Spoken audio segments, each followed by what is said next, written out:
c'est la satisfaction. J'ai beaucoup apprécié la solution, d'abord la facilitation.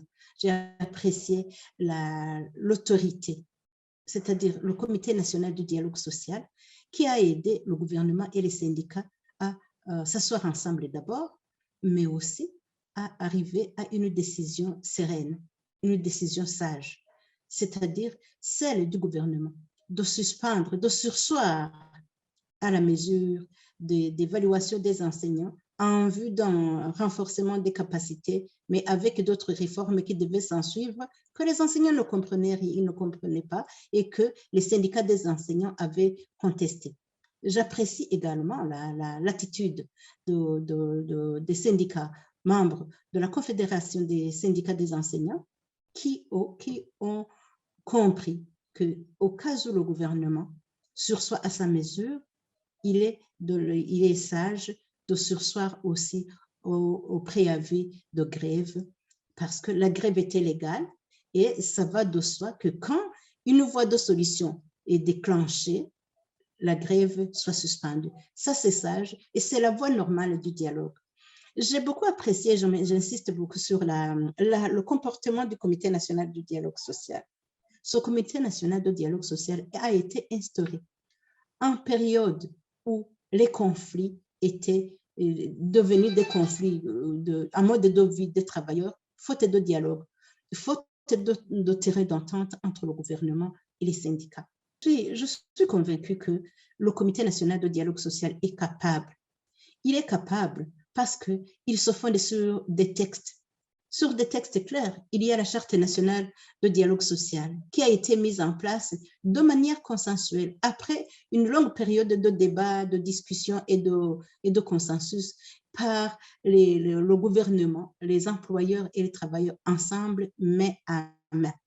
Alors, si le Comité national de dialogue social se fonde sur les textes, se fonde sur le statut des fonctionnaires, se fonde sur le Code du travail, il n'y a aucun obstacle, si ce n'est que la volonté.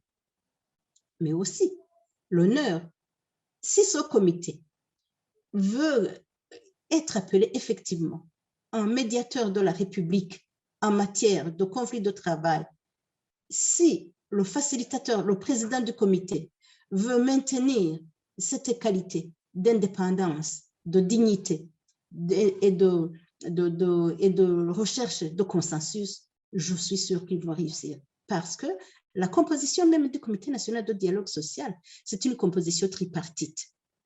Parce qu'il y a un vice-président représentant le gouvernement, un vice-président représentant les travailleurs et un vice-président représentant les employeurs.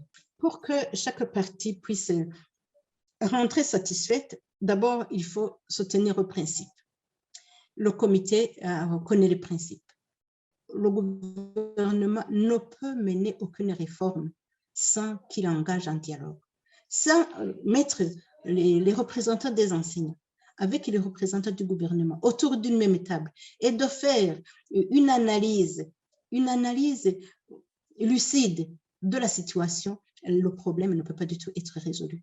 Et mon conseil, c'est que le gouvernement accepte qu'il se laisse guider par les experts. Des rapports sont pleins. Il y a le rapport des États généraux de l'éducation de décembre 2014. C'est l'un des guides. Il y en a plusieurs. Qu'ils analysent toutes les causes qui sont à l'origine de la détérioration de la qualité de l'éducation, de la détérioration aussi du moral des enseignants, mais aussi de la détérioration de l'éducation des enfants. Une fois qu'ils auront rangé les problèmes, il faudra alors qu'ils s'engagent dans la résolution des problèmes. Parmi ces problèmes, vous avez les effectifs, vous avez la qualité le traitement que reçoivent les enseignants, vous avez la mauvaise gouvernance des écoles, la corruption, les avancements, la corruption, les tricheries, le vol des examens. Vous avez le manque de matériel didactique. Vous avez la direction des écoles qui est assurée par des personnes qui ont été sélectionnées sur base du militantisme politique et non sur base des compétences en matière administrative ou en matière en matière de compétences en administration ou de compétences en gestion des écoles.